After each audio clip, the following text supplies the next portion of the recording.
Remember, I was on CNN doing an interview. Chris Cuomo asked me about Bergdahl and what he'd done, and I said, it doesn't matter. They wanted me to do the first initial talk. I had a phone call with his mother, his father, and their attorney. I don't agree with what happened at all. I don't support what he did at all, but I can understand the mindset. The reintegration folks, along with other government folks, were always training to bring him back, and others. I was used with reintegration guys as kind of a guinea pig, like, how would I react?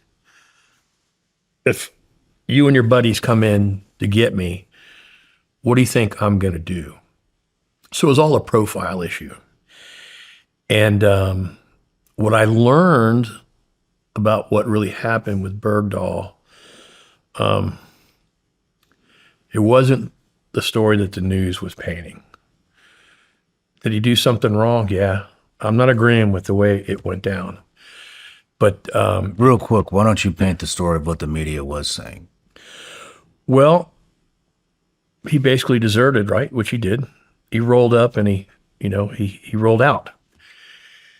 I did not learn until reintegration, and a few soft guys that were in reintegration that handled his reintegration, he had some legitimate concerns about what was going on. And I don't think that they were handled correctly. And Doug calls me one day from BAMC and said that Bowe had handed out a few gifts to everybody. And I never met him face to face. I was just a guinea pig. Now I interfaced with his parents. And so he said he brought us all a compass to give us so we never lose our way, right? Some kind of, kind of deep stuff there. And those guys who are hardcore soft guys, their job was not to judge. Their job was to reintegrate.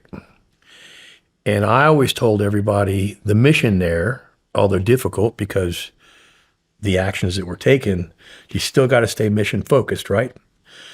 So I remember I was on CNN doing an interview, and Chris Cuomo asked me about Bergdahl and what he'd done. And I said, it doesn't matter.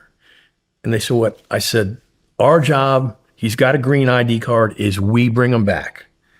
Then we judge him for right or wrong. Not the Taliban, not anybody else, but we judge him. And I saw my guys that had to actually, friends of mine, care for this guy. And they come from your community and all, but then they also know what went down. Tough mission for them because they took a lot of criticism, right? Or a lot of heat. A lot of people did not care for what he did, understandably so. And I'm not justifying what he did, but imagine being in those shoes. But I believed in the reintegration mission that I don't care if you're a mass murderer or you're innocent. We judge you by our standards here, right? Guilty or not guilty. And so I thought that was an important mission to support. Now, I really didn't think it was going to take as long as it did to get him out.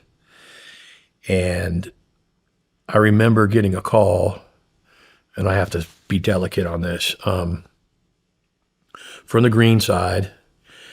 And, his father was kind of living vicariously through his captivity. And, they wanted me to do the first initial talk. And I had a phone call with his mother, his father, and their attorney. And it was interesting. It was interesting. And I don't want to criticize anybody here. I don't think it's necessary, but there was a reluctance on the active duty side to engage with them. And I understood why once I spoke with them. But I remember there was a funeral, and he was standing around a bunch of active duty guys that were at this funeral. Nobody even knew he was. So I think that I've heard a lot in the community about how many people died looking for him. I think that's been exaggerated. And I'm not demeaning any of that, but that's the truth. If you want the truth, Shawn, that's the truth. I just remember we'd do a workup. I'd fly out. I was the guinea pig, and you had your HRT folks. You had your guys from the different places, and those guys. What's the plan? What do we do? We get them out. How do we do that? And the same with Levinson in Iran. We did the same thing with him. And I just thought it was very difficult to see two of my friends have to take on that mission, right? Because everybody's supposed to hate this guy, right? You're supposed to, he's a deserter, we hate him, all this stuff, right? Well, their job was to look past that, get this finished, and then command can take over with what they're going to do. And it was tough. It was tough. And one, Doug Sanders, God rest his soul, he's deceased now, but he led that up with some other guys, and guys I have tremendous respect for. But to be put in that position, right? You're going to catch a lot of heat, but you still have to do your job. So, I don't agree with what happened at all. I don't support what he did at all, but I can understand the mindset. And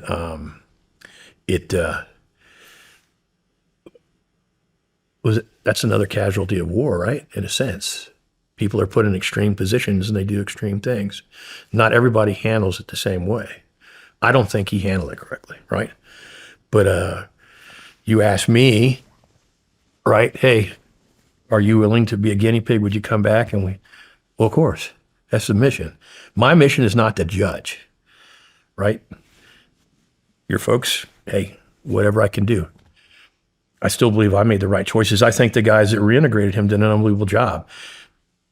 Would I have wanted to be in their shoes? No. I mean, would you? No. But given that mission, right? So that was pretty dicey. And, a lot of people paid a price with that. I do think it might have been exaggerated. Some of the stories I heard did not fit with what I saw, but why argue about it, And I was in no position of authority either. I was a supporter, right? Didn't make a rat's ass what my opinion was. I wasn't a decision maker, right?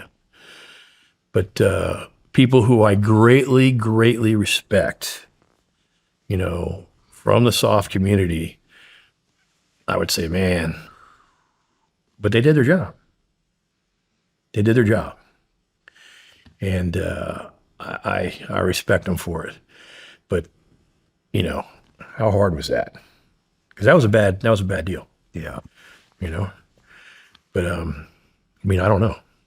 I just said, you want me to go do this? I'll do this.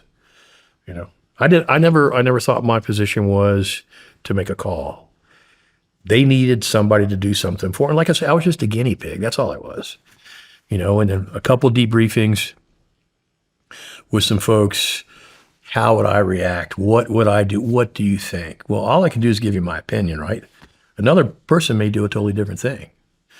But the effort, and this is what I do respect, and this is what I think maybe is a better answer to your question. The effort that we put to get an American back, regardless of what he's done, is what makes us different. It can be distasteful, and I know it was for many, right? But that's what separates us. That's what makes that flag different than other flags. And so I always stood by that, you got a green ID card, we'll bring you back. What happens after that, that's on you. But it also says to me, how about the future people? Hey, if we'll go to this effort to get that person back, for sure I'm coming back, right? If you were rolled up under other circumstances. So there's a bigger message sent there that I believe in. It's a damn good point. It's a damn good point. And I'm not saying to agree or not agree. I'm looking at a bigger picture. But yeah, I know when those Colombians have said, we're glad you're here. Why? Because Americans are never abandoned. There was it a year and a half ago? And I haven't followed the Africa thing too much, but didn't we rescue a female American missionary with was it some of your guys? Was it a group of SEALs or was it a unit? But And a British guy, right? And I don't know if you know the people that were in on that or whatever. But I saw the guy's interview, and he said, you know what I was happy about? He said, what? He said, she was an American. Thank you, America. That was my biggest hope. I don't know if I have that story confused, but I was reading about it not too long ago. But I thought it was in Africa. Wasn't she a missionary or whatever? There's been a couple. Yeah. But his interview, all he did was thank the U.S. Armed Forces. That's all he did. He couldn't say enough about us. He goes, if it had just been me, shit, I'm still there. So that is, I think, the message that I would want to send, that no matter the what, we're going to bring you back. Because that means others are going to believe in us and that we're coming to get them, right? You know? So I think that overrides what he did, because it's not about him, it's about us and what we do. And it's about sacrifice. It's a damn good message that I've never heard. I just happened to be around there, you know, watching the whole thing and played my little part. But I believe in that message more than, like, how do I get justice? How do Mark and Tom and I really get justice? How do the people that were looking for me that died get justice? I don't have the answer. I want to get healthy. I want to have happiness. What is justice? Like, if I killed every person to have me in captivity, is that justice? Would it make me feel any better? No. You know, surviving is my justice, but that's the definition for myself. So, unpleasant or not, I think we send a bigger message. Now, if I'm a family member that lost somebody that was doing an op, it's probably not acceptable for them. But I'd ask that same family member, what if you got somebody else and goes down, it's a family member, they know we're coming. There was no win in that either, I don't believe. How do you win in that, right? No matter what, you know, we're going after them, right? We don't know what the price is. We don't know who's going to pay, but we're going. And I think when you sign the dotted line, you accept that responsibility. Right and wrong? I mean, shit, Shawn, your show is all about what's right, what's wrong, right? How do you define it? So, I don't know.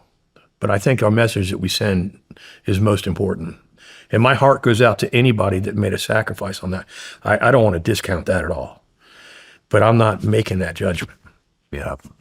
Does that make sense at all? Or is it Perfect sense. No matter where you're watching Shawn Ryan Show from, if you get anything out of this, please like, comment, subscribe, and most importantly, share this everywhere you possibly can. And if you're feeling extra generous, please leave us a review on Apple and Spotify podcasts.